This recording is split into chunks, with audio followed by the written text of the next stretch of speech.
అయితే విషయం ఏంటంటే ఇప్పుడు వైసీపీ ఏపీలో ఓడిపోవడానికి ఒక విచిత్రమైన కారణం హిందూపురం ఉంది. ఇక్కడ మన ఆయన బాలకృష్ణ హిందూపురం బాలకృష్ణ అక్కడ ఎమ్మెల్యేగా ఉన్నారు. అక్కడ ఉన్నటువంటి వార్డు నెంబర్ ఎంతనో ఉంది, ఒక 18వ వార్డో ఏదో ఉంది. ఓకే. ఆ వార్డులో దాదాపు ఒక 1830 ఏమో ఓట్లు. ఓకే. 1830 దాదాపు 2000 ఓట్లు ఉన్నాయి అక్కడ. అంటే సబ్జెక్ట్ టు కరెక్షన్. అయితే ఈ 18 ఇక్కడ ఈ వార్డుకు ప్రాతినిధ్యం వహిస్తుంది వైఎస్ఆర్సీపీ. వైఎస్ఆర్సీపీ కౌన్సిలర్ దీనికి ప్రాతినిధ్యం వహిస్తున్నాడు.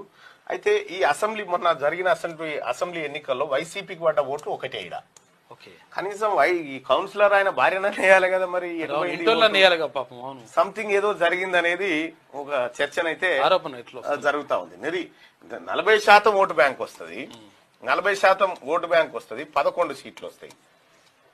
ఇక్కడ ఒడిశాలో